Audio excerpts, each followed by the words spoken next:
여러분 안녕하십니까. 아침의 매일경제입니다. 저는 이상훈입니다. 단계적 일상 회복, 이제 나흘째를 맞고 있습니다. 그런데요, 확진자가 급증하고 있습니다. 특히 10대 코로나 확진자가 늘고 있는데요. 수능을 앞두고 있어서 더 걱정이 됩니다. 지금은 모두가 조금씩 자제하는 것만이 방법일 듯합니다. 자, 그럼 먼저 일면 기사부터 바로 출발합니다. 먼저 매일경제입니다.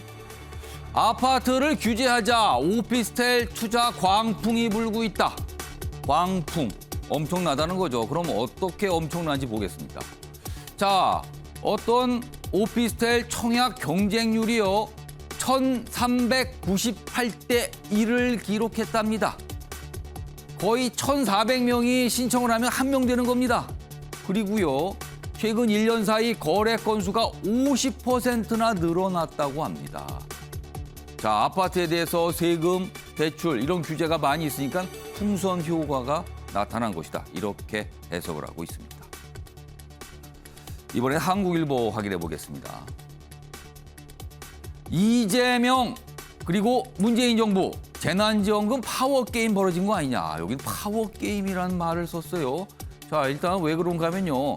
여당의 대선 후보 전국민 추가 재난지원금 이런 주장을 해놨죠. 여기 보겠습니다. 자, 국민의 삶, 경제 회복 위해 추가 지원금 적극 추진을 해야 된다. 여당에 거듭 요구를 했습니다. 그런 상황에서요. 옆으로 갑니다.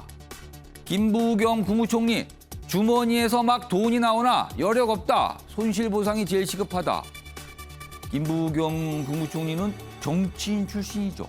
그래서 이 기사는 이거 파워게임 아닙니까? 이렇게 보고 있습니다. 다음은 한겨레입니다. 자, 이 소식은 어젯밤에 들려왔어요. 대장동 의혹 김만배 그리고 남욱 구속됐습니다. 구속영장 신청이 받아들여진 거죠. 법원은 증거인멸 염려가 있다 그러면서 영장을 발부했다. 자, 이렇게 되면 앞으로 이 배임 그리고 뇌물 혐의 수사 속도가 붙는 거 아닌가. 이른바 윗선 뭐가 있는 거 아니 그쪽까지 수사 방향이 가는 거 아닌가. 이런 거에 지금 언론은 관심을 두고 있고요. 그리고 한편 정민용 정 실장 같이 구속영장 신청됐는데 여기는 기각이 됐습니다. 마지막으로 중앙일보입니다. 2,667명의 경고다. 하루 확진자 숫자입니다. 자, 헬로윈 많은 분들이 걱정하셨죠. 지금 지난 주말에 있었는데 이거 반영도 전에 하루 새 확진이 1,000명이나 늘었다. 고위험군 관리 등 지금 잘해야 위드 코로나가 성공할 수 있다. 뭔가 숫자상으로 약간 좀 위협을 받고 있는 상황 아니냐 이렇게 설명하고 있습니다. 자, 지금까지 일면기사 짚어봤고요. 오늘도 뉴스의 의미를 생생하고 깊숙하게 해석해 주시고 읽어주시기 위해 네 분께서 자리하셨습니다. 한 분씩 소개해드리겠습니다. 먼저 화면 가장 맨 쪽에 앉아 계십니다. 윤영걸 전 매경닷컴 대표 자리하고 계시고요. 그 옆에는 박상한 장한대 교수 나와 계십니다. 세 번째 자리에는 현근택 민주당 상근 부대변인 나오셨습니다. 그리고 마지막으로 김재섭 전 국민의힘 비상대책위원 나와 계십니다. 안녕하세요.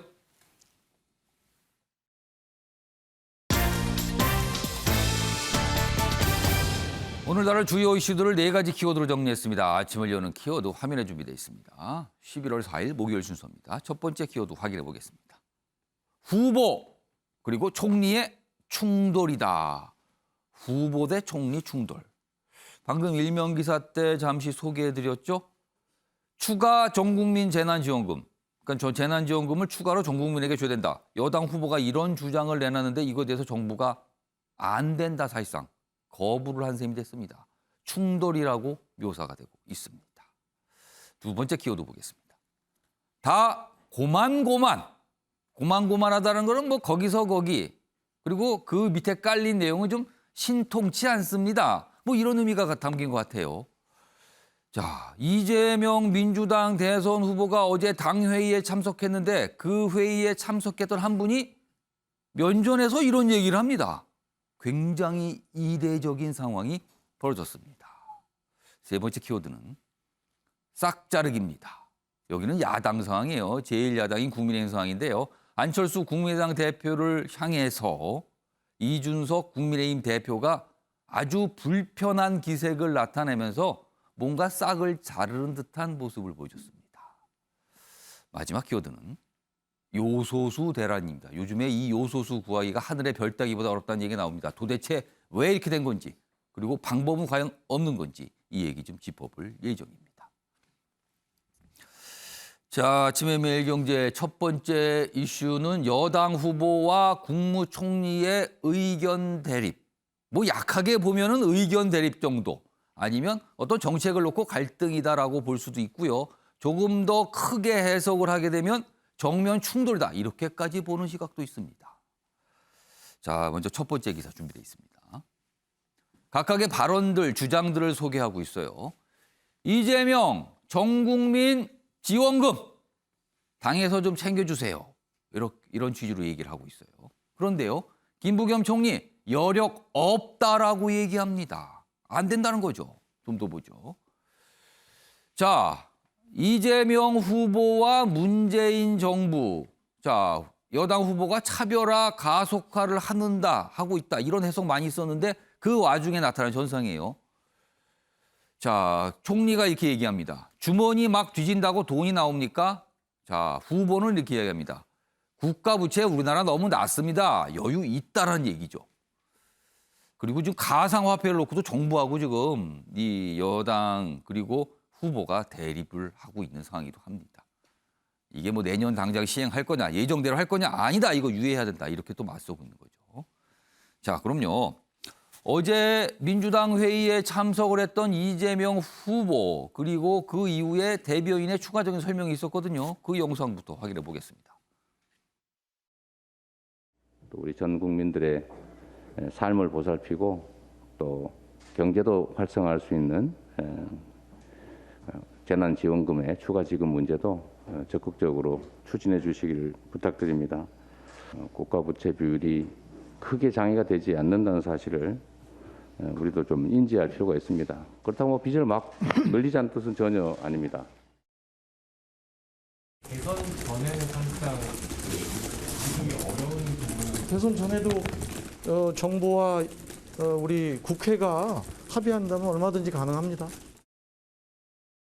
자, 후보와 대변인, 이거 얼마든지 가능합니다. 할 수 있습니다. 그리고 내년 예산은 아니고 지금 있는 거 가지고도 할 수 있습니다. 이런 얘기를 꺼냈죠. 그런데요, 총리는 다르게 얘기를 하고 있습니다. 그 내용도 확인해 보겠습니다. 들어보시죠. 글쎄, 뭐 후보께서 뭐 정치적 공약을 하신 건데 제가 말씀드릴 수는 없는데 현재로서는 뭐 당장 뭐 재정은 여력이 없죠. 뭐 왜냐하면 금년 예산은 이제 한 2달이면 집행이 끝나는 거고요. 예. 거긴 더 이상 여력이 없고 예. 내년 예산은 지금 아직 국회 뭐 심사에 들어가 있으니까 무슨 국회에서 뭐 논의를 해주면 몰라도 지금 정부로서는 오히려 그런 방식보다는 네. 지금 소상공인 자영업자들의 피해 한 1년 반 이상 누적된 이분들 예. 그중에서 이제 손실보상법으로 도와드릴 수 없는 분들이 너무 많아요. 예. 한 지금 봐서는 저희들이 한 250만 내지 300만 정도 되는 이분들을 어떻게 돕느냐 하는 게 지금 정부로서는 제일 시급한 일입니다. 예산이란 네. 남아서 하는 경우는 없고 언제나 부족한데 선후 경중을 결정하는 게 예산 정책입니다. 선후 경중을 결정하는 부분, 여기서 이제 대립을 보이는 거예요, 지금요. 뭐 돈이 여력이 있다 없다, 여기도 물론 시각 차이가 있지만요. 자, 이런 상황에서 다음 기사가 있습니다. 여기는 뭔가 분석과 해석을 곁들여 있습니다. 이재명 더 줘야 한다, 김부겸 여력 없다, 재난지원금 충돌, 이렇게 돼 있죠. 여기 보세요. 이렇게 돼 있습니다. 뭐 추가 세수 10조 원 용처 결정됐는데 뭐 이 후보 당과 조율 없이 정책을 독주하는 거 아니냐. 그러니까 지금 이 10조 원에 대한 얘기가 있어요. 그러니까 이재명 후보하고 그 여당에서 일부 얘기가 나오는 거는 이 10조 원 갖고 쓰면 되는 거 아닙니까? 충분한데요. 그렇지만 정부는 이 10조 원 추가세도 맞지만 이미 나갈 거 다 정해져 있습니다. 얼마 없습니다. 이런 얘기죠. 그리고요, 지금은 이재명 정부는 아니지 않나. 이런 얘기까지 이용해서 지금은 문재인 정부입니다. 아직 이 얘기죠, 지금. 그리고 송 대표는 무조건 실현한 선거며 여러 지혜를 모아볼 것이다. 지혜를 모아볼 것이다. 수습에 나섰다. 이런 얘기까지 있습니다. 자, 윤영걸 전 대표님. 네. 국무총리란 자리는요, 대통령의 명을 받아 정부를 이끄는 자리입니다. 그렇다면 총리가 지금 후보가 이견이에요. 총리와 후보가. 그렇다면 이거는 곧 문재인 대통령의 생각과 여당 후보의 생각이 다르다. 이렇게까지 해석하면 무리가 있을까요? 뭐 지난번하고 같이 문재인 예. 대통령하고 이재명 후보하고 생각이 다르다고 표현하기는 좀 그렇고 문재인 대통령은 이 문제에 대해서 지난번에도 그랬지만 빠져 있는 거 아닌가? 빠져 있다. 네, 빠져 있다. 그건 알아서 내각하고 국회랑 알아서 해라 하고 예. 빠져 있고 내각에 지금 총대는 김부겸 총리가 맡고 있잖아요. 예. 김부겸 총리가 굉장히 표현을 강하게 했어요. 막 주머니 뒤지면 돈 나오냐? 그렇습니다. 예. 그 강도 만났을 때 주머니 뒤져서 있는 거 다 가져가. 뭐 이런 소리랑 비슷할 정도로 굉장히 센 발언했어요. 저렇게 말한 발언은 뭐 너무 생뚱맞는 거 아니냐. 지금 우리 형편에 지금 자영업, 소상공인들, 예. 식당들 이거 거의 200만 가까운 사람들 손실 보상도 제대로 못 하고 있잖아요. 예. 지금 특히 숙박업 같은 여행업 같은 건 아주 못 해주고 있거든요. 지금 불만이 팽배한데 전 국민을 이렇게 나눠주는 게 이게 맞느냐. 예. 그러니까 김부겸 총리는 현실적인 얘기를 한 거죠. 국회에서 뭐 다시 짜오면 몰라도 예. 내각에서는 이건 도대체 협의할 의미가 없다. 생뚱맞은 거다. 이렇게 강력히 반대한 거라고 이렇게 봐야 됩니다. 저도 뭐 김 총리가 예. 저 소신을 잘 밝힌 거라고 봅니다. 저 이재명 후보가 이제 대선 캠프 처음 예. 차리고 여러 가지 뭐 대장동 수사도 있고 뭐 예. 하니까 좀 국면 쇄신용으로 재난지원금을 내놨을 거예요. 예, 그렇지만은 지금 우리나라 그 국가 부채가 뭐 최고 적다 뭐 이렇게 했는데 OECD 국가 중에서 지금 6번째 그 화폐를 찍어내지 않는 국가 중에 6번째로 우리가 부채가 높거든요. 아. 그리고 부채 증가 속도가 예. 세계에서 제일 빨라요. 그리고 공기업 부채가 지금 500조 되거든요. 국가 부채 1000조, 500조, 1500조가 너무 그림자 부채라고 해서 공기업 부채는 잡히지도 않고 있거든요. 예. 그래서 이 부채 속도가 이렇게 빠른데 괜찮은가? 또 재난지원금은 생산성, 뭐 고속도로 깔고 항만 건설하는 게 아니라 돈 예. 쓰라고 주는 거잖아요. 예. 지금 물가는 오르는데 저는 그래서 이재명 후보가 너무 선대위 구성하고 첫 선물이라고 재난지원금 했는데 너무 서두른 감이 있다. 뭐 이런 생각이 들지만 그럼에도 불구하고 내년 설날이 2월 1일이거든요. 예. 내년 선거는 3월이거든요. 예. 저는 내년 설날 전후로 해서 재난지원금 나가긴 나갈 것 같다. 그리고 또 한 번 또 나갈 거다. 예. 내년 6월이 지방선거거든요. 내년 4월, 5월에 또 나갈 거다. 예. 왜 그러냐? 작년 총선에서 재난지원금 갖고 너무 짭짤한 재미를 봤거든요. 그 돈 나눠준 추억을 잊을 수가 없습니다. 예. 그래서 저는 표 획득을 위해서라도 지금 이재명 지사가 지지율도 좀 현찮아요. 예. 이걸 갖고 국면 전환을 해서 대장동도 덮으면서 국민한테 좀 예. 설득하는 그런 매표 전략에 나설 거 아니냐. 저는 이렇게 생각합니다. 그렇다면 결국은 여당 후보가 주장을 관철시킨다. 그렇게 전망을 하신 거예요. 박찬환 교수님. 얼마 전에 이재명 후보가 이 재난지원금 문제와 관련해서 홍남기 부총리를 살짝 압박하는 얘기를 했어요. 그리고 나서 이제 추가적으로 나온 이 현상들이거든요. 그런데 홍남기 부총리와 달리 홍남기 부총리는 지옥관료죠. 지금 김부겸 총리는 정치인 출신입니다. 그리고 대권을 꿈꾼 그런 기록도 있습니다. 기억도 있고요. 정치인 총리의 이 발언, 이거 어떻게 좀 봐야 됩니까? 네. 일단 뭐 총리라고 하는 자리가 대통령 자리는 아니잖아요. 예. 본인이 결정할 수 있는 자리가 아닙니다. 그렇죠. 그렇기 때문에 공식적으로 정해진 이야기를 할 수밖에 없어요. 지금 재난지원금 부분이 두세 달 동안 여당하고 엄청나게 치열하게 논쟁했습니다. 뭐 100% 줄 거냐, 90% 예. 줄 거냐, 88% 줄 거냐. 게다가 굉장히 애매한 선에서 그걸 결정을 했죠. 결국은 지금요. 88% 예. 정해졌는데 이 과정 동안에 두세 달 동안 엄청난 그 소위 재정당국과 여당 그다음에 청와대가 논의를 했습니다. 자 그렇게 두세 달 동안 진짜 머리 터지게 논의해가지고 간신히 결정해서 예. 지금 집행하고 있는데 갑자기 100% 재난지원금 얘기가 또 다시 나오니까 또 나온 거예요, 지금. 그렇죠. 그러면 총리 입장에서 그럼 고민해 보겠다 이렇게 얘기할 수가 없죠. 당연히 그건 너무나 당연한 얘기입니다. 예. 자 속내는 이런 거죠. 첫 번째 정하고 싶으면 예. 여당이 총대 매. 지금은 도저히 이미 정해진 지 벌써 한두 달밖에 안 지났는데 예. 이거를 대통령하고 정부가 어떻게 뒤집어. 그러니까 여당이 총대 메고 국회에서 예. 뭐 야당을 설득하든지 일단 그렇게 해와. 이 얘기를 하고 싶은데 그 얘기를 못 하는 거고. 예. 또 하나는 아까 이제 그 공식적인 입장밖에 말을 못 한다고 그랬는데 예. 본인 입장도 있는 거죠. 본인은 정치인 출신입니다. 관료는 계속 관료하면 되고 예. 뭐 정년퇴직하면 되지만 본인은 총리 끝나고 나면 정권 바뀌고 나면 다시 대선이나 뭐 어떤 다른 정치 활동을 할 수 있죠. 해야 돼요. 그런데 예. 그때 가가지고 아니 이재명한테 휘둘렸던 총리, 줏대 없는 총리 이런 얘기 들으면 어떻게 다시 대선에 도전할 수 있습니까? 소신 있다 이라라고 하는 이야기를 들어야 되죠. 일단은 자기 생각을 강하게 얘기할 필요가 총리라는 그런 공직과 별도로 정치인한 측면에서 있다. 그렇죠. 그러니까 양보할 땐 양보하더라도 저도 결과적으로는 이재명 후보가 관철시켜야 된다고 봐요. 관철 안 시키면 대선 주자로서의 면이 확 떨어집니다. 대선 후보가 지금 갓 됐는데 그 주장을 꺼냈는데 그게 만약에 관철이 안 되고 무산돼 버리면 이건 또 다른 문제가 된다는 그렇죠. 거죠. 이재명 후보는 말만 앞선다 이런 얘기가 당장 튀어나올 거고 이재명 후보의 장점이 추진력인데 예. 이것도 결국 못 들어? 이런 얘기를 받을 수밖에 없어요. 본인이 얘기 꺼내놓고. 자 그런데 밀릴 땐 밀리더라도 예. 할 얘기는 다 해야 되는 거죠. 총리 입장에서. 정치인 입장에서. 예. 그런 차원에서 일단 먼저 한 자락 깔았다. 이렇게 봅니다. 결국 두 분 말씀의 공통점은 결국은 여당 후보 뜻대로 될 거다 이렇게 지금 전망을 하고 계신 거예요 지금요. 자 이런 상황에서 다음 기사가 하나 더 있습니다. 보시죠. 표심 노린 한마디에 꼬이는 정책 로드맵이다. 그러니까 정부가 지금까지 쭉 가고 왔던 어떤 정책 흐름이 있는데 그게 꼬였다. 그러니까 재난지원금 얘기도 있고요. 그리고 얼마 전에 가상화폐 이 과세.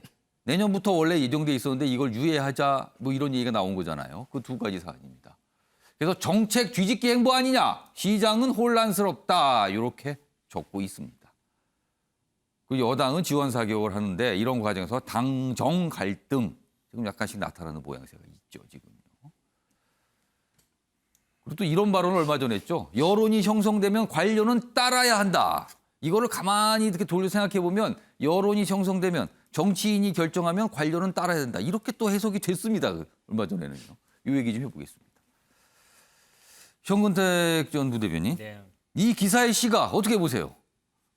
뭐 이건 이재명 후보가 뭐 후보가 돼서 한 얘기가 아니고요. 평소의 소신이죠. 전국민 재난지원금도 계속 얘기했던 바시고 지난번에 알다시피 뭐 25만 원 88% 주는 거나 뭐 똑같았는데 그러다 보니까 경기도는 또 별도로 주고 그랬거든요. 그리고 경기도 공무원 상대로도 저런 얘기를 많이 했었습니다. 근데 저는 기본 이 시각이 조금 문제가 있다고 봐요. 어떤 거냐면 이 코로나 경제 위기 상황에서 지금 누가 부담을 지고 있느냐.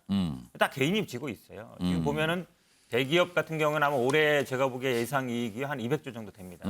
은행 5대 기업도 아마 제가 보기에 이자 수익만 예. 한 40조 정도 될 거예요. 예. 그 얘기는 뭐냐면은 그만큼 국민들이 개인 빚을 많이 지고 있다는 거예요. 지금 개인 빚이 한 1,800 정도 되거든요. 예. 그 GDP 거의 100% 육박합니다. 예. 그 비율이요. 거의 탑이에요, 세계적으로. 근데 지금 국가 부채 늘어난다고 말씀하시는데 국가 부채 비율도 물론 늘어나고 있습니다만 1,000조 정도예요. 물론 예. 이제 공기업 뭐 뺀 거겠지만 또 그 비율이 40%한 중반대에서 사실 좀 낮아지고 있어요. 근데 개인 부채는 계속 늘어가고 있습니다. 그러니까 나라 빚은 부담이 덜하지만 개인들 개개인은 빚 부담이 크다 이 말씀인 그렇죠. 거죠. 한마디로 얘기하면 이 경제 위기 상황에서 기업은 돈을 벌고 있고 또 은행은 돈을 벌고 있어요. 그다음에 지금 국가 초과 세수도 지금 10조라 하지만요. 아마 제가 보기에는 40조, 50조라는 얘기도 있습니다. 나라도 곳간에 돈이 쌓이고 있어요. 어찌 보면 지금 이 부담을 다 지고 있는 게 개인들 가계입니다. 예. 물론 빚 늘어나는 건 맞아요. 하지만 개인의 빚은 그보다 훨씬 더 많이 늘어나고 있다는 거예요. 예. 작년보다 10% 20% 늘어나고 있거든요. 국가 부채는 작년 물론 우리가 40%뭐 중반대에서 지금 한 46, 7% 정도 유지하고 있습니다. 이거는 OECD 국가에서 굉장히 좋은 아주 높은 예, 기준이에요. 예. 한마디로 얘기하면 다른 나라에 비교해서 국가 부채는 안정감을 유지하고 있단 말이에요. 예. 아주 급격히 늘어나지 않고 있고. 근데 개인 부채는 급격히 늘어나고 있는 거예요. 그건 뭔 말입니까? 한마디로 얘기하면 이 코로나 위기로 인한 상황을 개인이 다 부담하고 있다는 거예요. 그거 말이 안 되잖아요. 왜냐하면 위기 상황이라는 건 다 겪게 마련인데 예. 그렇게 본다 그러면 저는 다른 나라보다는 우리나라 분명히 재정 여력이 있다.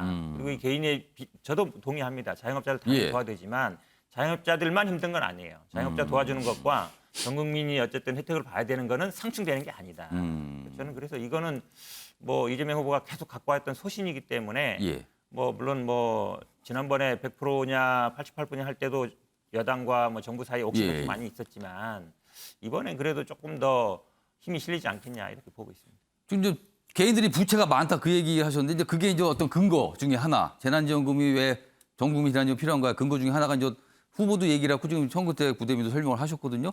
근데 가만히 생각해보면요, 정근태 부대변인.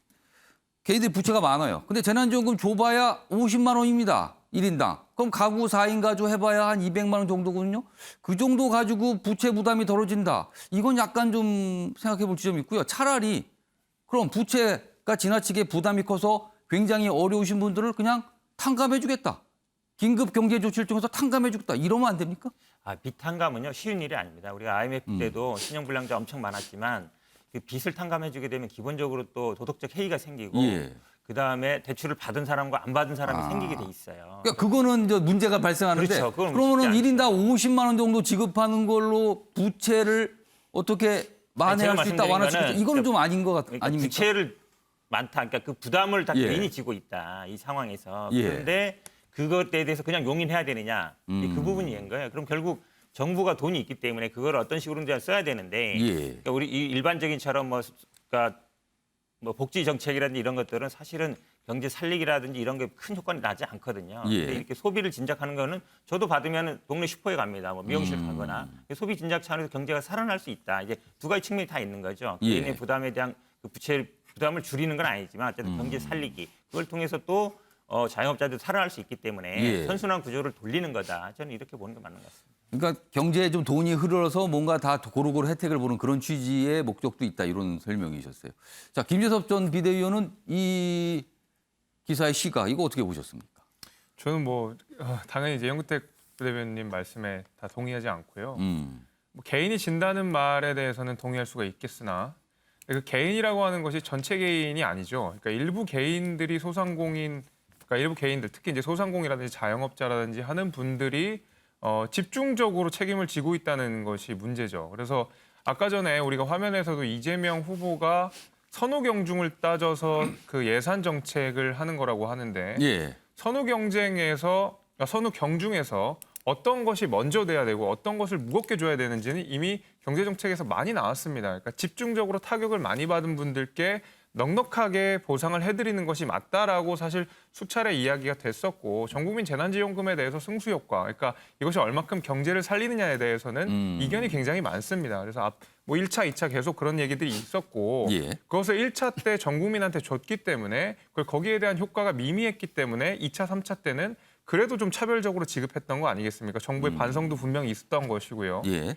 그래서 지금 이제 와서 다시 한번 재차 100% 재난지원금을 준다고 하는 것은 예. 개인이 피해를 받는데 일부 가장 많이 피해를 본 개인들에 대해서는 사실 어떻게 보면 무시하는 처사가 될 수가 있거든요. 이재명 후보가 경기도에서 재난지원금을 편성했던 것을 우리가 지켜봤을 때요. 당시 이제 100%까지 경기도만 다 지급을 했는데도 불구하고 경기도 자체 예산으로는 소상공인들에게 지급한 금액이 0%입니다. 단 한 푼도 주지 않았다는 얘기거든요. 그러니까 이재명 후보의 그 어떤 경제 철학이라든지 하는 것이 예. 일단 모든 사람들이 다 주자입니다. 누가 피해를 받든 상관없다. 무조건 다 주자. 예. 승수 효과는 잘 모르겠다. 그것이 사실 표에 도움이 된다라는 정치적 판단이 있었기 때문에 저는 이렇게 됐다고 생각을 하고요. 아까 전에 윤영걸 대표님께서 지금 이 부채 비율과 관련돼서는 자세한 말씀들을 해주셨습니다. 예. 지금 나오는 이 부채 비율이라고 하는 것이 사실 OECD 기준과 다르기 때문에 우리나라 같은 경우에는 이 발전국가 정통 때문에 공공기관이라든지 사실은 민간 형태로 띄어 있지만 중앙정부에 예속되어 있는 법인들이 굉장히 예, 많고 여기에 대한 부채가 우리가 그림자처럼 예. 아직 합산되지 않고 굉장히 있다는 잠재적인 부채가 많다는 얘기가 나오죠. 그 말씀도 앞서서 예. 분명히 해주셨고요. 무엇보다 뭐냐면 문재인 정부 들어서 박근혜 정부 때에 비해서 공무원 채용률 한 10배 정도 높습니다. 그리고 또 공공기관 내에서도 정규직으로 전환하는 비율들이 굉장히 높지 않았습니까? 그래서 부채가 늘어나는 비율이 굉장히 빠르다. 그런 것 때문에 사실 이런 식으로 재난지원금, 뭐 국채 좀 발행해도 된다, 가계부채가 적다라고 이야기하는 것은 사실 현실을 외면하는 정책이라고 생각이 되고 저는 이 전국민 재난지원금 이런 측면에서 100%를 준다고 하는 것이 다분히 이것은 어떤 매표 행위의 정치적 전략이 들어있다라고 저는 비판하고 싶습니다. 박찬원 교수께서 이제 반론기해 달라고 하셨는데 제가 짧게 한 30초 드릴게요. 네. 핵심을 말씀해 주세요. 뭐 1차 재난지원금이 효과가 없었기 때문에 그 뒤에부터 선별로 했다. 이거는 사실이 아니죠. 1차 재난지원금의 효과 때문에 우리가 작년도에 OECD 선진국들이 마이너스 경제성장률 할 때 대한민국이 마이너스 경제성장률이 가장 작았습니다. 분명히 저는 효과가 있었다고 보고요. 다만 그 이후에 피해가 집중되는 곳에 예. 선별 지원하자라고 하는 거지 전국민 재난지원금이 효과가 없었다. 이렇게 얘기하는 거는 사실 왜곡이라고 봅니다. 알겠습니다. 예, 정구대 전 부대비도 제가 30초 드릴게요. 네, 부채 비율에 대한 논란이 많은데요. 제가 말씀드린 건 그런 거예요. 그러니까 개인의 부채는 작년보다 10% 이상 확 늘어났단 말이에요. GDP 대비입니다. 근데 국가 부채는 한 5% 정도 늘어났어요. 아, 한마디로 얘기하면 그러니까 제가 말씀드리는 거는 국가 재정 여력이 더 있다는 거예요. 아. 개인들에 비해서. 그러면 당연히 뭐 적자 부채를 발행하든 예산을 편성하든 할 수 있는 여력이 있다. 현재로서 예산 그 예. 여력이 있는 데는 제가 보기에 기업 정부입니다. 근데 기업 돈은 뭐 마음대로 할 수가 없잖아요. 그러면 이제 국가 예산으로 국민들한테 어느 정도 지원하는 건 맞다. 그 얘기를 말씀드리는 거예요. 알겠습니다. 근데 가만히 네 분 얘기 들어보니까 결국은 뭐 집권 여당의 대선 후보 뜻대로 되지 않을까 뭐 이런 말씀들이 좀 섞여 있는 것 같아요. 지금요 말씀하시는 거 보면은.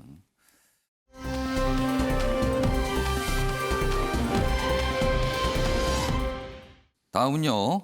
혁신전 여당 내부에서 어제 있었던 한 장면입니다. 소개해드리겠습니다.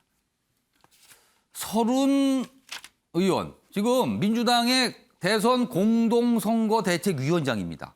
그러니까 대선을 어떻게 보면 이렇게 이끄는 그런 자리에 있는 거죠. 그리고 그 전에는 이낙연 전 대표의 경선 캠프에 있었습니다. 자, 서른 이재명 면전에서 대선 후보들 보니까 뭐 여야 다 고만고만하더라.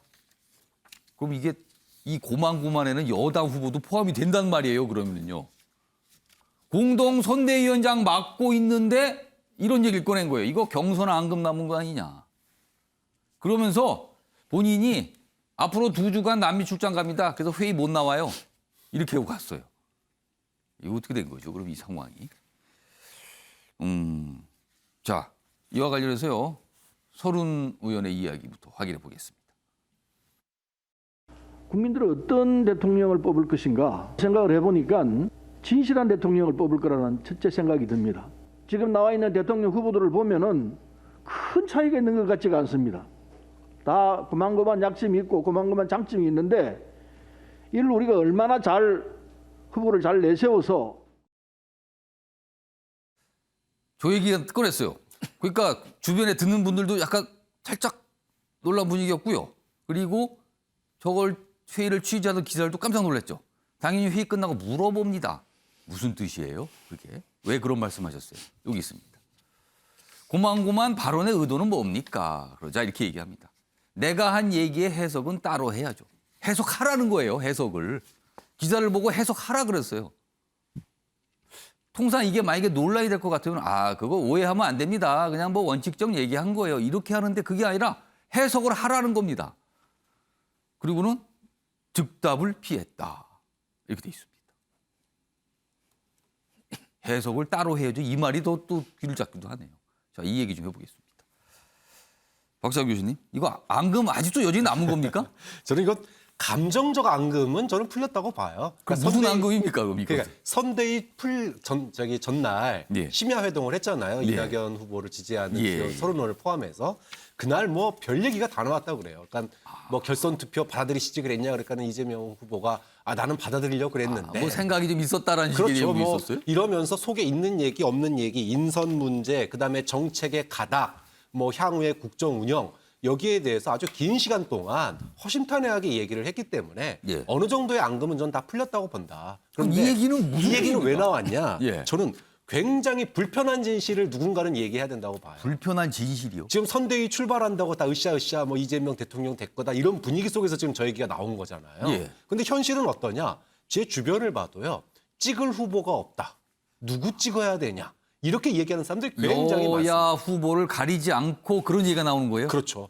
과거에 민주당을 지지했던 사람들도 그렇고 현재 국민의힘을 지지하는 사람들도 그렇고 이런 얘기를 하는 사람들이 굉장히 많습니다. 자, 이 상황을 갖다가 어떻게 타개할지 누군가는 냉정하게 불편한 진실을 얘기해줬다. 해줘야 되는 사람이 있었고. 그러면은 쓴소리라고 좀 봐야 된다는 말씀이시네요. 그렇죠. 저는 서른 의원의 물론 아직 앙금이 좀 남아 있을 수는 있습니다만, 예. 저는 좀 앙금에 가깝다기 감정적인 감정이 남았다기보다는 예. 쓴소리에 가까운 얘기다. 지금의 대선 후보들의 현실을 예. 좀 얘기한 거라고 봅니다. 이 얘기를 하고 자기 출장 갑니다. 2주 못 나오면 또 이러고 갔어요. 그래서 아니, 뭡니까? 지금 어떻게 된 거예요? 더 궁금하게 된 거죠. 지금 상황이요. 현근택 부대변인. 네. 사실 이재명 후보가 여당의 대선 후보가 된 뒤에 이른바 이제 컨벤션 효과 어떤 큰 일을 치르고 난 뒤에는 전 뭔가 지지율이 많이 올라가는 네. 통상 이런 모습인데 그런 모습이 사라졌다는 평가도 받았고 최근에 지지율이 답보다 멈춰 있다. 아니면 어떤 박스 안에 갇혀 있다. 뭐 이런 평가 받거든요. 그런 이유 중에 하나가 지금 이 발언 다 고만고만 여기에 좀 뭔가 담겨 있는 거 아닙니까? 이거 어떻게 보세요 지금?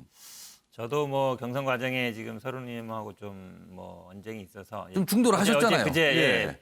그 선대위 발대식 갈 때 가서 만나서 죄송합니다 인사드렸더니 뭐 괜찮다 말씀하시더라고요. 아마 이제 말씀처럼 기본적인 뭐 경선 과정의 것들은 거의 풀렸다고 보는데 사실은 이 지금 선거가 쉬운 선거는 아닙니다. 솔직히 왜냐하면 정권 교체 여론도 굉장히 높고 예. 부동산으로 인한 문재인 정부나 민주당 정부에 대한 실망도 굉장히 많고 실제로 당 지지율로 나타나고 있거든요. 그런 거에 대한 위기 의식이라고 봅니다. 제가 보기에는 뭐 이게 사실은 극복이 약간 딜레마하는 상황이 있어요. 지금 전국민 재난지원금도 마찬가지지만 그러니까 문재인 정부와 이 갖고 있는 정책을 그대로 유지할 건지 아니면 언론들이 보는 것처럼 뭔가 좀 다른 모습을 보여야 되는데 그 사이에 있는 거거든요. 예. 근데 저는 뭐 근데 어쩔 수 없다고 봅니다. 이재명 후보 입장에서는 똑같이 승계한다 그러면 부동산 정책 그대로 가져가겠네. 이게 집값 이렇게 올려놨는데 이거 그대로 가겠네. 예. 해서는 사실은 이기기 쉽지 않거든요. 그렇죠. 그거는 이제 차별화 말씀인데 이 고만고만은 그러니까 이게 앙금으로 보이세요? 아니면 아까 박찬환 교수님처럼 이건 누가 쓴소리 할 거나 해야 된다. 어느 쪽입니까 지금 이 저는 약간 후자라고 봅니다. 쓴소리. 뭐 앙금은 뭐 어느 정도 털었다고 보고요. 어. 그다음에 결국은 이기는 게 중요한데 어떻게 이길 거냐. 그럼 말씀처럼 지지율이 갇혀 있는 거 아니냐. 그건 당연히 이제 뭐 차별화든 아니면 뭐 정책이든 뭐 여성이든 젊은한테 걸어야 되는 것이고요. 근데 그거는 뭐 해나갈 수밖에 없다라고 봅니다. 그러니까 결국은 당도 뭐 고민이 많을 것 같고요. 당 지지율이 지금 낮기 때문에 어떻게 올릴 것인가. 당 지지율과 결국은 후보 지지율은 같이 갈 수밖에 없거든요. 그렇죠. 그러니까 당에 실망한 분들이 돌아와야 되는 거기 때문에 저는 뭐 이재명 후보가 조금 계속 이제 선제적으로 뭘 던지다가 지금 당에서 좀 뭐라 그러고 언론도 그러니까 그런데 저는 정책들을 계속 던질 필요가 있다고 봅니다. 왜냐하면 결국은 선거라는 거는 관심을 끌어야 되고 관심을 끌기 위해서 뭔가 새로운 걸 제시해야 되거든요. 예. 저는 뭐 주사일제 같은 것도 잘 얘기했다고 봅니다. 그러니까 그런 정책을 계속 제시하면서 그것들이 국민들한테 호응을 받고 그게 또 공약으로 되고 그럼 지지를 받는 거거든요. 저는 뭐 대장동 문제에 계속 얽매 있는 것보다는 새로운 이슈를 던지는 게 맞다고 보고 그런데 저는 그래도 조금씩 나아가고 있다라고 생각하고 있습니다.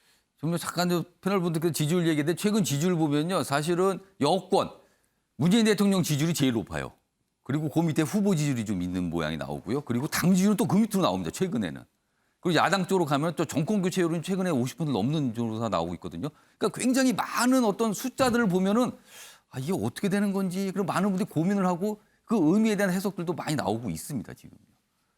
하여튼 그런 가중에 다 고만고만 이런 얘기를 회의상에서 한 겁니다. 그래서 오늘 이렇게 다뤄지고 있습니다.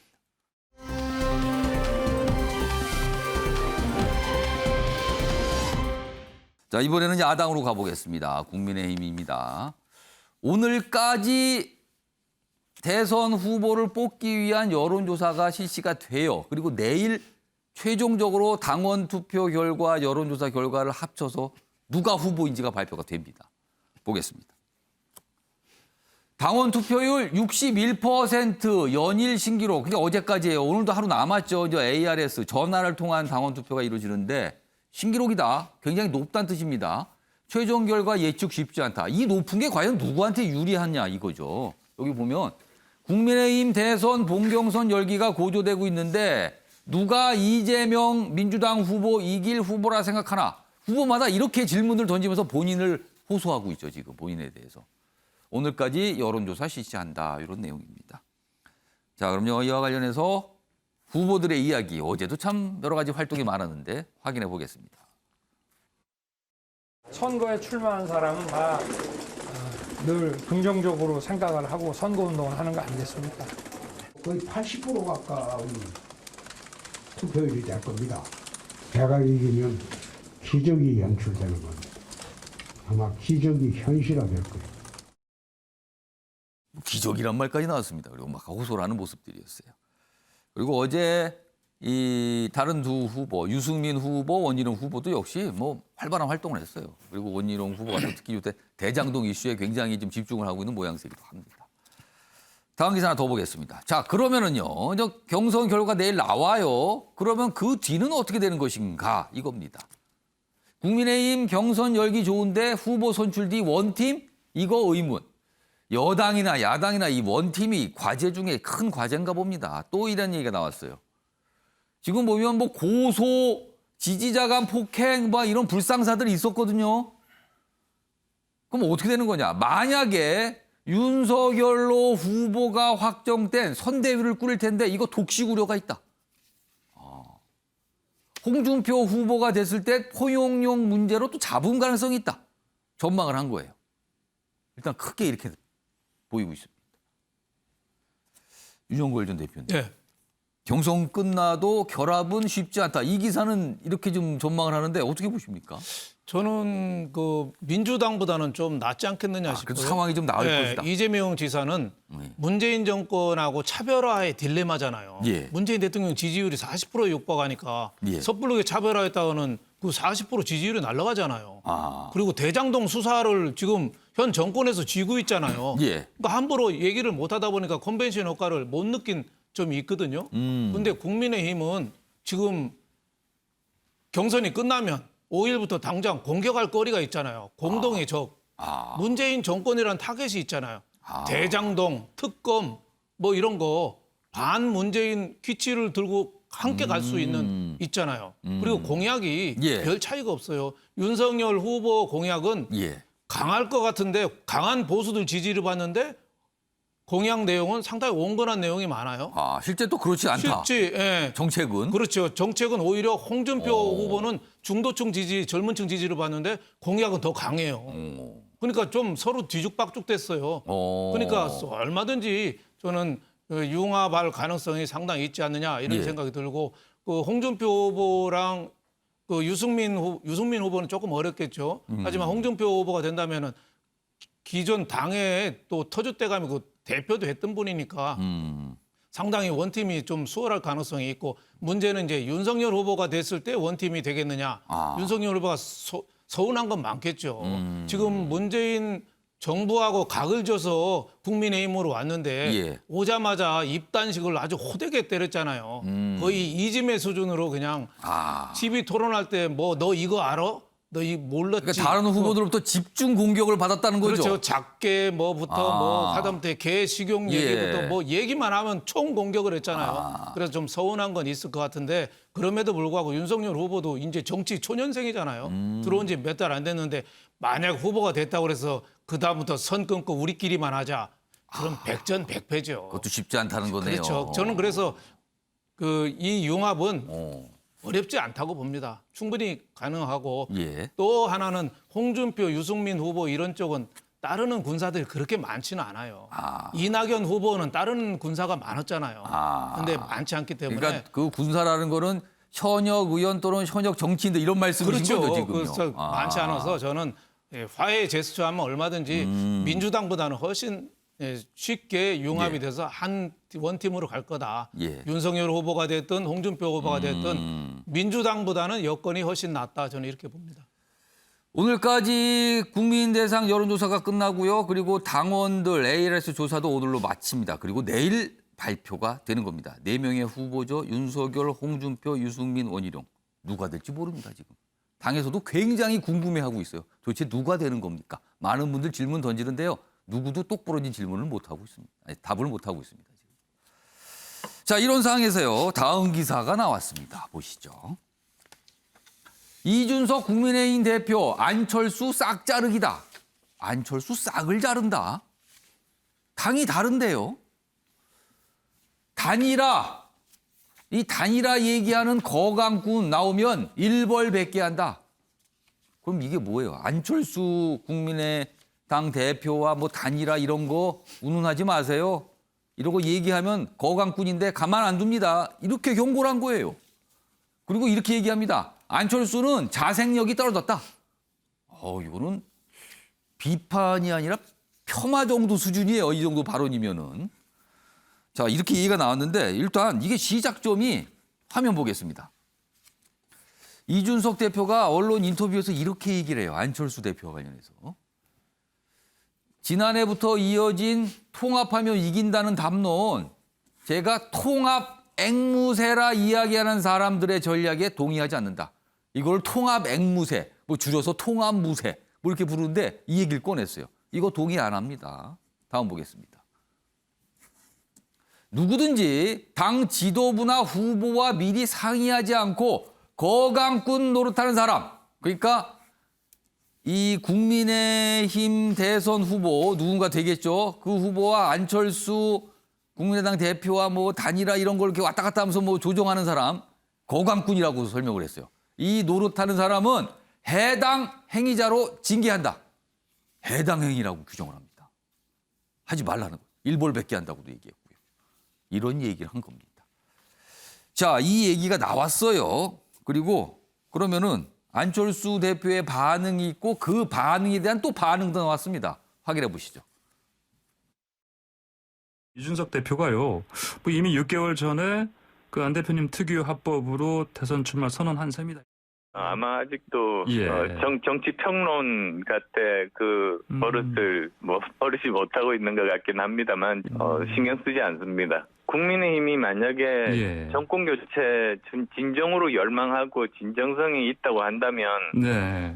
국민의 후보가 양보한다면 확실히 압도적인 정권 교체가 가능한 것이죠.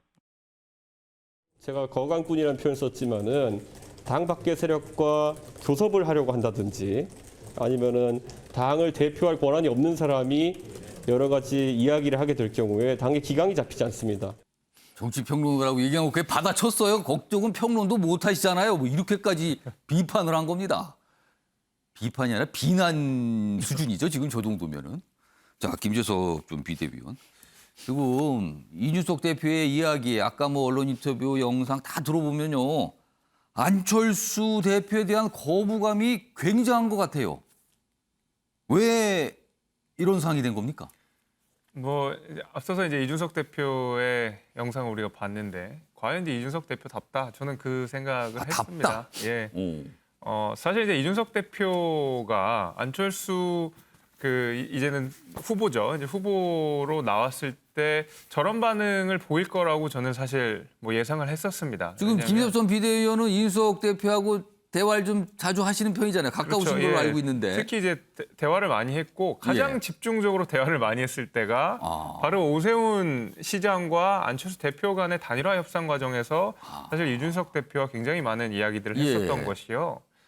처음에 이제 오세훈 시장이 출마 선언을 했을 때 그 당시에 오세훈 시장을 돕던 그 당협위원장들, 예. 이 정치인들이 이렇게 많지는 않았었습니다. 초반에 뭐 저를 비롯해서 이준석 대표를 비롯해서 이제 몇 분이 계셨었고. 예. 되게 재밌었던 것은 그리고 이준석 대표가 저렇게 강하게 이야기하는 것은 뭐냐면요. 예. 우리 당의 후보가 오세훈 시장이고 당시 보궐선거 때. 예, 그렇죠. 서울시장 예, 지난 보궐선거 4.7 때. 재보궐선거를 이야기하는 것입니다. 예. 그다음에 국민의당 후보가 안철수 대표였지 예. 않습니까? 근데 국민의힘 의원들이 국민의힘 후보인 오세훈 시장을 돕는 것이 아니라 안철수 대표를 돕는 일들이 있었어요. 꽤 중진이라고 불리는 분들 역시도 사실 우리 당의 후보가 아니라 안철수 대표를 돕는다. 이것이야말로 해당 얘기가 아니겠느냐라는 이야기를 한 바가 있고 그거는 당시의 대표였던 김종인 위원장 역시도 같은 입장이었습니다. 그때 이미 보궐선거 당시에 그렇죠. 지난 4월 당시에 이미 그런 생각을 있었는데 그럼 지금도 비슷한 상황이 벌어질지도 모르겠다라고 생각하면서 미리 뭔가 뭐랄까요? 선을 긋고 있는 건가요? 그렇죠. 그러면? 그래서 적어도 지금 우리 당의 후보가 선출이 되는 과정이고 예. 안철수 대표는 국민의당 후보로 선출이 된 상황이기 때문에 적어도 국민의힘의 당적을 가진 사람은 절대로 국민의당 안철수 대표를 도와서는 안 된다라고 사실 가이드라인을 정확하게 준 거라고 봐야 됩니다. 그도 그럴 것이 이제 김종인 위원장의 전략을 사실 네. 이준석 대표가 그대로 승계를 했다고 볼 수가 있는 것인데 김종인 위원장도 철저히 거리두기를 했었거든요. 예. 우리 당에서 후보를 내면 예. 민주당과 안철수 대표와 오세훈 시장이 3자 구도로 펼쳐져도 우리가 이긴다는 자신감을 가지고 사실 안철수 대표를 굉장히 위축시켰고 그렇죠. 그런 얘기를 계속 그랬었거든요. 반복적으로 했어요. 네, 그래서 실제로 협상에서도 유일하게 예. 우리가 주도권을 갖고 이끌어가지 않았습니까? 이제 그런 아마 전략이 머릿속에 있을 것이고 전 통합에 대한 이준석 대표의 메시지에도 공감합니다.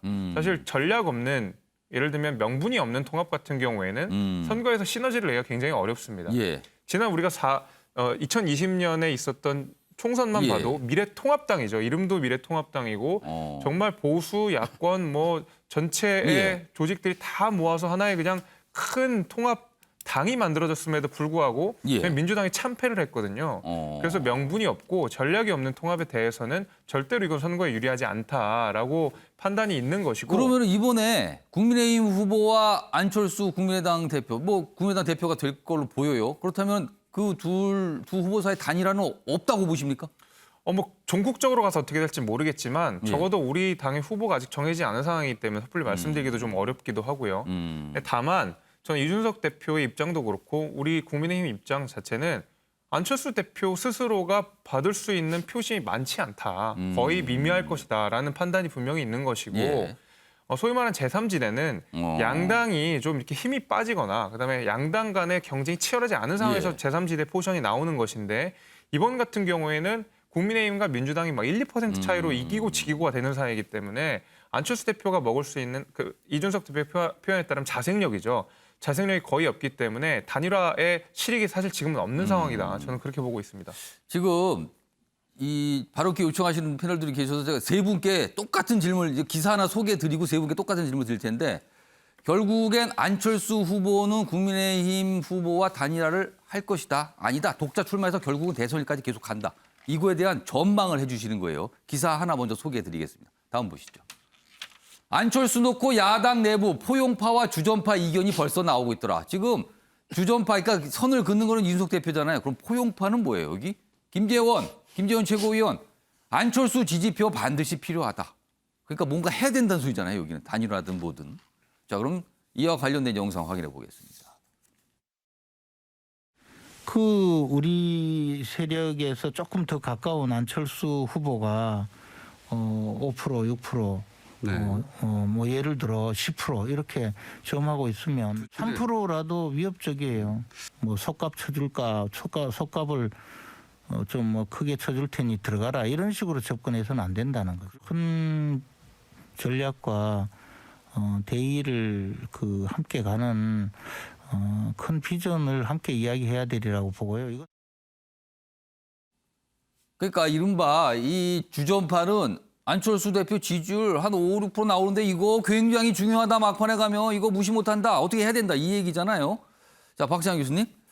결국 안철수 후보, 국민의힘 후보와 단일화 과정을 겪을까 아니면 끝까지 그냥 단독으로 완주하면서 대선에 출마할까? 어떤 쪽으로 전망하십니까? 뭐 저는 완주 쪽에 조금 더 무게를 둡니다. 완주. 네. 이유는 뭐 이준석, 김종인 두 분의 그 안철수 때리기는 성공했잖아요. 지난 서울시장 선거 성공했습니다. 한번 성공했죠. 그렇죠. 근데 계속 때리기를 하면 안철수 달래기가 과연 가능할까? 지금 포용파하고 주전파의 차이는요. 서울시장 때 얘기가 아니에요. 그때는 그때 안철수는 구원자이자 뭐 메시아였다면 예. 지금 안철수는 나쁘게 보면 걸림돌, 나쁘게 보면 협조자 요 정도 수준이에요. 그 득표율이 어느 정도 있다 이거죠, 있으니까 지금요. 살살 달래서 가야지. 아니야, 아예 밟아서 싹을 갖다가 죽이고 가야 돼. 요 정도 차이거든요. 그러니까 서울시장 때의 그런 뭐 해당 행위하고는 완전히 다르다고 봅니다. 이렇게 때리기를 하면은 이건 그냥 간다 지금 그렇게 전망하시는 건데 윤 전 대표님은 어느 쪽으로 전망하십니까? 저는 뭐 중도 포기할 거로 봅니다. 중도 포기를 한다. 예. 지금 누가 돼도 국민의힘에서 홍준표 후보하고도 관계가 괜찮고 윤석열 후보하고도 안철수 후보가 관계가 괜찮아요. 예. 과거 안철수 후보가 당 대표 때 윤석열 검찰 있을 때 중앙지검장 할 때 국회의원 비례대표 준다고까지 불러서까지 얘기할 정도로 가깝거든요. 지금 이준석, 김종인 두 분이 이제 좀 사이가 안 좋은데 새로 후보가 되면은 다른 관계가 형성이 될 거다. 그래서 저는 얼마든지 타협할 수 있다고 봅니다. 지금 안철수 후보를 똑바로 봐야 돼요. 10년 전에는 새 정치를 들고 나왔거든요. 그 다음에는 철수 정치, 철새 정치로 바뀌었다가 지금은 떴다방 알박기로 바뀌었어요. 지금 지분이 뭐 3% 나오든 5% 나오든 예. 차기 대선에서 박빙의 승부에서 캐스팅 보드를 쥐고 있거든요. 그래서 저는 얼마든지 협상이 가능해서 또 나와서 10년 예. 만에 진짜 새 정치의 막장을 보지 않는 한 저는 어느 정도 타협의 가능성은 상당히 있다고 봅니다. 타협 가능성 전망하시면서 약간 혹평을 섞어주신 것 같아요. 지금 여러 가지 표현이 등장을 했습니다. 지금.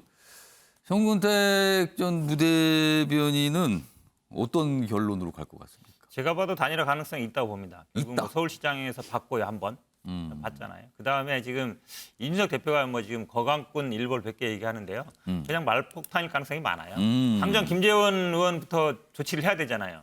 김재원 의원이 어찌 보면 거강꾼 역할을 하고 있잖아요. 근데 뭐라 하지는 않고 있거든요. 그러니까 제가 보기에는 그냥 빈총인 것 같고.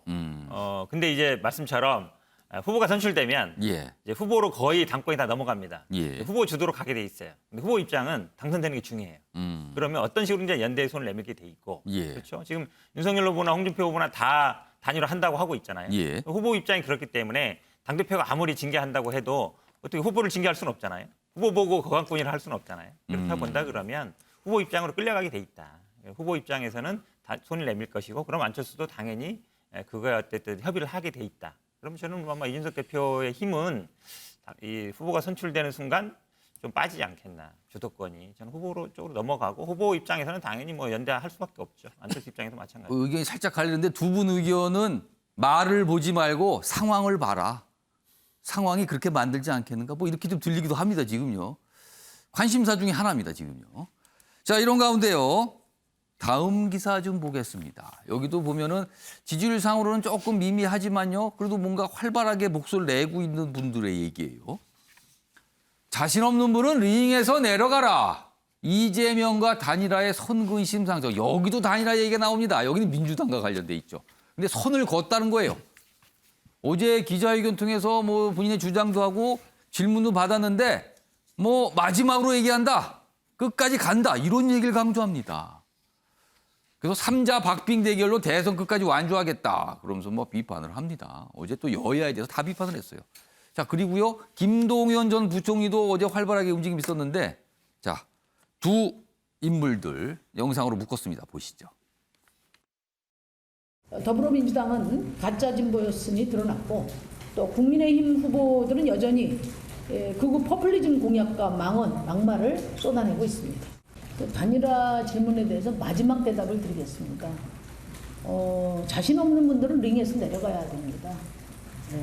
심상정으로 정권 교체하겠습니다. 민주당 이재명 후보께서 경제 공약을 발표하셨습니다만 저희로서는 또 조금 납득이 안 되는 그런 내용도 있어서 앞으로의 대선 전국의 이 토론 의제나 이런 것들을 좀 새롭게 만들기 위해서 우리 이재명 후보와 생산적인 토론회장을 만들었으면 하는 생각을 해봅니다. 김동연 전 부총리는 이재명 후보와 만나서 1대1 토론합시다라고 제안을 한 거예요. 만나서 얘기해 봅시다. 그거 그냥 좀 이상한데요. 이 얘기일 거라면서 한 말이에요, 지금. 그리고 이제 심상정 정의당 대선 후보는 간다 끝까지 마지막 대답이다 이렇게까지 강조했습니다. 정근택 전 부대변인. 네. 심상정 후보 지지율상으로는 한 자리이긴 합니다만 상당히 의미 있는 숫자 나오고 있어요. 민주당으로서는 대단히 부담일 수 있습니다. 근데 끝까지 완주한다고 했습니다. 민주당 일단 부담인지 아닌지 그리고 뭘 할 수 있습니까? 정의당 후보에 대해서. 설명 좀 해주세요. 부담인 건 맞는데요. 근데 아마 정의당 후보뿐만 아니라 제3지대에 나온 분들이 뭐 사퇴한다는 분은 제가 지금까지 본 적이 없어요. 그럼 저 얘기가 바뀔 수 있다고 보시는 거예요? 당연하죠. 왜냐하면 뭐 연정 얘기를 먼저 꺼냈고요. 심상정 후보가 연정을 고려할 수 있다 해서 아마 당내 정의당 내에서 굉장히 논란이 되는 걸로 알고 있고. 근데 지금 심상정 후보 제일 공약으로 나온 게 주4일제입니다. 그다음 나온 게 뭐 토지 초과 이득세, 토지로 인한 불로소득을 회수하겠다는 거예요. 이재명 후보 얘기하는 거랑 똑같아요. 비슷하다, 정책은.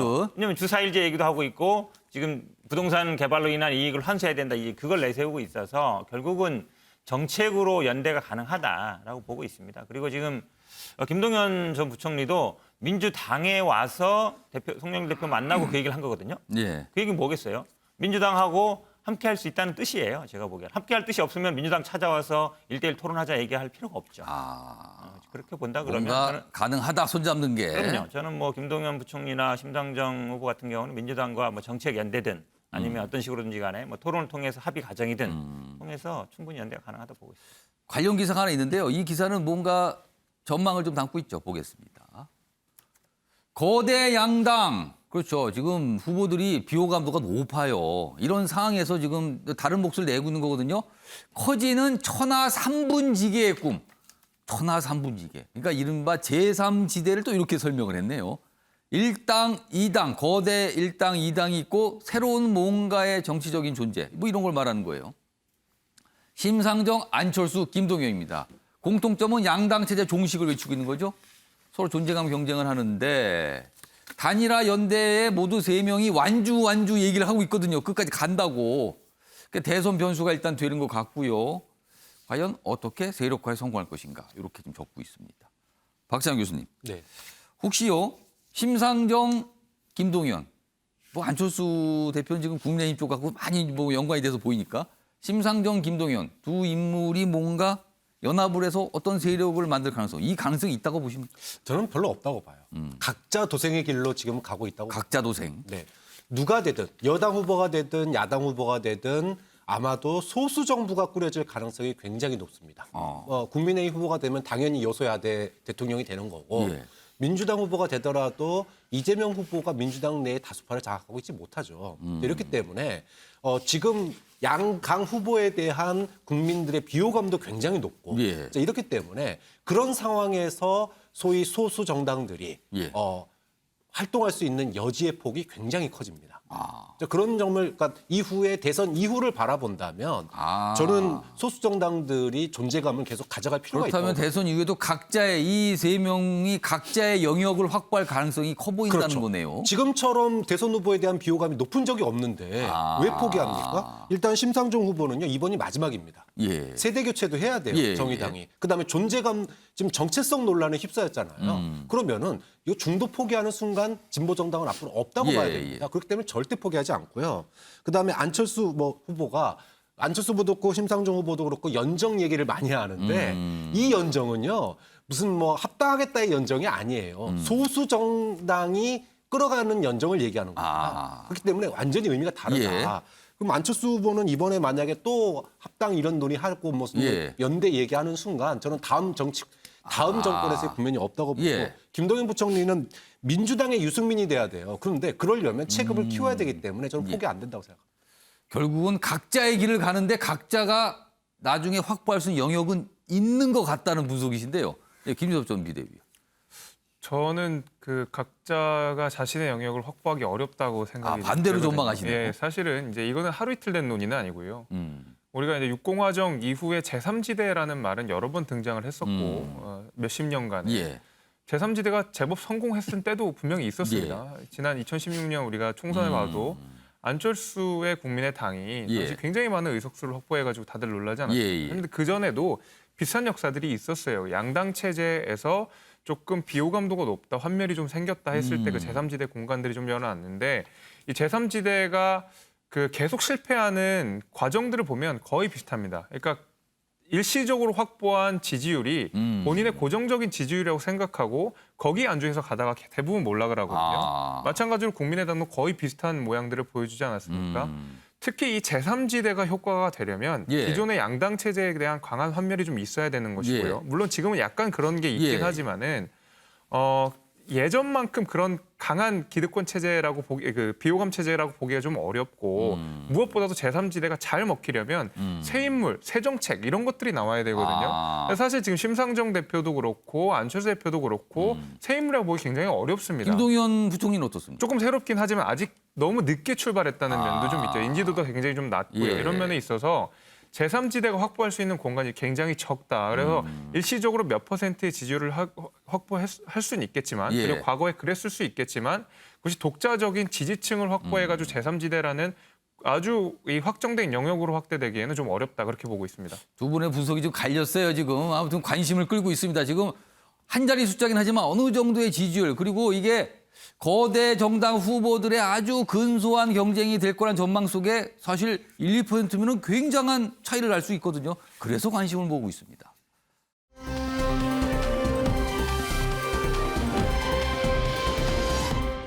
다음은 경제 분야인데요. 요소수 얘기 좀 해보겠습니다. 요새요, 이 요소수 구하는 거요. 아무리 돈을 줘도 이게 쉽지 않다는 얘기가 자꾸 나오고 있습니다. 도대체 왜 이렇게 된 건지요. 보겠습니다. 구멍난 글로벌 공급망, 한국, 소방차까지 불똥이 튀었다. 요소수를 못 구한다는 겁니다. 이게 경유차는 요소수가 있어야 되거든요. 그러면 여기 보세요. 중국발 요소수 풍기 사태가 확산되고 있다. 소방차, 구급차 운행 차질, 비상이다. 이거 뭔가 좀 조치 취하고 대비해야 된다. 이런 얘기 자꾸 나와요. 다음 보겠습니다. 이 기사는 왜 그런지를 설명하고 있어요. 중국 내수용 비축이다. 여기에 우선순위를 뒀답니다. 그럼 밖으로 안 나가는 거예요, 나라 밖으로. 요소수 품절대난 장기화 조짐이다. 여기 보시면 중국이요. 석탄 주요 수입국인 호주와 갈등을 하면서 석탄 확보를 못해요. 요소는 석탄에서 뽑아내거든요. 자, 그러면은 이게 생산량이 적어지니까 가격 급등, 그리고 중국 안에 쓸 것도 모자라다는 판단한 거예요. 생산까지 줄고 있죠. 수출 제한 조치 당분간 계속될 전망이다. 그래서 지금요, 우리가 지나치게 중국의 이 요소 수입 의존하고 있는 거 아니냐, 이런 지적이 뒤늦게 나오고 있습니다, 지금요. 윤 전 대표님. 예. 간단하게 얘기했는데 근본적인 문제하고 이거 어떻게 해결해야 됩니까, 이거? 근본적인 문제는 이제 석탄에서 추출하는 게 요소수거든요. 예. 근데 요소수를 경유차에다 안 넣으면은 경유차가 출발을 시동이 이게 안 안 되는 걸려요. 거예요, 지금. 그렇죠. 매연 저감 장치, 발암물질 그거를 분해하기 때문에. 근데 지금 중국에서 그 요소수를 좀 수입을 제대로 못 하고 있어요. 근데 제일 큰 문제는 지금 정부에서 어떻게 하고 있는지 움직이는 게 보이질 않아요. 지금 뭐 거의 소방청에서 소방서 뭐 비축하라 뭐 이 정도, 그리고 주유소에서 뭐 매점 매석하지 말라 이런 지침만 하지, 지금 중국이 저렇게 하는데 정부가 어떻게 해야 되는지. 그러니까 지금 할 수 있는 방법이 산업용을 차량용으로 바꿀 수 있는 전환, 그건 또 기술 개발해야 되잖아요. 시간이 좀 걸려요. 또 하나는 중국 보고 너희들 한국에만 좀 수출 좀 풀어. 좀 더 달라. 이거 좀 내놔. 니네 큰 나라잖아. 우리 중국하고 뗄 수 없는 관계인데. 중국이 들어줄까요, 그걸? 그러니까 그걸 협상을 해야죠. 그거 하는 게 외교부고 저 통상산업부 아닙니까? 또 하나는 뭐냐면은 러시아, 인도네시아에서도 요소수 생산해요. 그럼 정부 장관이라든지 누가 빨리 가야 되잖아요. 뭐 했다는 얘기가 없어요. 러시아, 인도네시아에 가서 좀 빨리 좀 싣고 와야 될 거 아니에요. 근데 지금 한 달치도 제대로 없는데 아무도 움직인다는 얘기가 없어요. 예. 그리고 또 그 디젤 차량을 질소 산화물로 바꿀 때 예. 시동이 될 수 있게끔 그 차량용 소프트웨어를 좀 바꾼다든지 또 하면 될 수 있을 것 같아요. 근데 그것도 좀 기술 개발이라든지 또 차를 가진 사람들이 정비소로 다 가야 되죠. 예. 그런 문제를 종합적으로 좀 검토해가지고 빨리 대책을 내놔야 되는데 요소수 매점 매석하지 마. 이 얘기만 하는데 지금 매점 매석할 거나 있습니까? 정부가 지금 너무 늦게 움직인다 이런 생각이 듭니다. 가격이 뭐 폭등하고 있고요. 뭐 그런 상황이라고 합니다. 그동안 이 요소수 관련해서 너무 중국에 의존했구나 이런 얘기가 뒤늦게 나오고 있는 겁니다. 뭔가 좀 두루두루 살 곳을 여러 군데를 확보했어야 되는데 뒤늦은 한탄이긴 합니다. 중국 관련 기사가 하나 더 있네요. 보겠습니다. 중국 생필품 비축하라. 이게 무슨 소리죠? 올림픽 앞두고 코로나 공포 방역이다. 최근에 중국 상하이 디즈니랜드에 뭐 확진자가 한 명 다녀갔다고 몇만 명 되는 그 관람객을 다 밖으로 못 나가고 한 대여섯 시간 동안 검사하고 뭐 파악했다는 얘기가 있었죠. 초등학교에서도 확진자 한 명 나면 아이들을 다 전수조사하고 그냥 못 가게 하고 있답니다. 이런 식으로 지금 뭐가 나오는데 그래서 내용이 중국에 나온 반응이 지금 뭐 전쟁 나나? 이런 반응이 나온다는 겁니다. 이게 다 지금 동계올림픽 앞두고 뭔가 하는 움직임 아니냐 지금 이겁니다. 전 세계가 지금 일상회복 고민하고 움직임인데 이구와는 완전히 반대 행보로 가고 있다. 뭐 이런 겁니다. 지금. 김재섭 전 비대위원. 앞선 얘기, 요소수 얘기도 그렇고요. 이거 얘기도 보면 중국이 약간 좀 다른 나라와는 확실히 좀 뭔가 방향이 다른 모습이 꽤 있어요. 지금 나타나고 있네요. 지금요. 뭐 아무래도 이제 그 다른 나라에 비해서 중국 같은 경우에는 개인보다 국가가 더 중요한 나라 아니겠습니까? 국가의 정책이 개인의 어떤 자유를 침해하는 경우에도 예. 중국은 이제 무리하게 또 강행을 하게 되고 이런 경우가 있기 때문에 이런 방역과 관련돼서도 사실 굉장히 전체주의적이고 뭐 국가주의적인 모습들을 보여주는 것 같습니다. 사실 뭐 확진자가 0명이 나왔다고 하더라도 뭐 못 가게 가둬두고 뭐 이런 일도 있었다고 하지 않았습니까? 그러니까 지금 당장 중국한테 중요한 것은 중국 이름으로 걸려지는 동계올림픽을 성공하는 것이지. 이 얘기가 자꾸 나와요. 지금. 그렇죠. 거기에 예, 지금 뭐 굉장히 너무 신경 쓰는 거 아니냐고. 예, 그 가운데서 침해받는 개인의 인권 같은 것들은 별로 중요한 게 아닌 것이죠. 그래서 다른 나라들이랑 비교해서 이렇게 뭔가 왜 이렇게 극단적으로 중국이 방역을 하느냐, 왜 이렇게 봉쇄를 하느냐라고 하면 뭐 아무래도 그런 인권 의식이라든지 이런 것에 대해서 아마 좀 문제점이 있는 것 때문에 그런 것 같습니다. 사실 중국이 외국인들이 입국할 경우 자가격리 기간이 너무 길어서 뭐 못 들어가겠다 이런 얘기가 많이 나오고 있습니다, 지금요. 다음은 미국 얘기 좀 보겠습니다. 트럼프 전 대통령 얘기가 갑자기 나왔어요. 바이든 대선 승리 1년 만에 버지니아주 트럼프에 뺏겼다. 지금 트럼프가 지지한 공화당이 여기 주지사로 당선된 거예요. 이거 어떻게 되는 거죠, 그러면은? 다음 보겠습니다.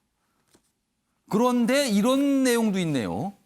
트럼프 공화당 차기 대선 주자 지지율 1위랍니다. 2위와는 무려 37% 포인트입니다. 포인트. 격차가 저렇게 난다는 거예요. 박찬원 교수님. 네. 이게 무슨 현상입니까, 이게? 우리가 3년 뒤에 트럼프를 볼 가능성이 굉장히 높아졌습니다. 커졌다. 바이든이 취임 1년 만에 지지율이 하락이 멈추지를 않습니다. 이 버지니아는 민주당 텃밭이거든요. 예. 민주당 텃밭에 자기의 친구를 내보냈는데 트럼프가 미는 후보에게 떨어졌습니다. 충격이네요, 그거는. 그렇죠. 그럼 떨어진 이유가 뭐냐? 그동안에 이제 그 우방과 트럼프가 너무 척을 지는 거 아니냐. 예. 이걸 정상적으로 해서 세계를 이끄는 미국이 되겠다. 이게 바이든의 모토였거든요. 그런데 취임하자마자 무슨 일이 벌어졌냐? 아프가니스탄에서 비참하게 철군하는 모습을 온 국민들이 생방송으로 봤습니다. 그다음에 이민자들에 대해서 트럼프가 공격을 했었는데 최근에도 IT 이민자들에 대해서 비인도적으로 단속하는 화면들이 영상에 계속 나왔어요. 자, 이러다 보니까 도대체 트럼프하고 다른 게 뭐고 그다음에 외교를 잘한다고 그랬는데 오히려 외교가 지금 미국의 바이든의 발목을 잡은 거예요. 뭐 망신만 당하는 거 아니냐 뭐 이런 거죠. 그렇죠. 근데 1년 뒤에 중간 선거가 있거든요, 미국이. 이 중간 선거에서 만약에 민주당이 참패하게 되면 3년 뒤에 트럼프 돌아옵니다. 3년 뒤에 트럼프를 볼 수도 있다. 뭐 이런 전망을 내오셨어요. 자, 아침의 매일경제 오늘은 여기서 마무리하겠습니다. 편안한 하루 되시기 바랍니다.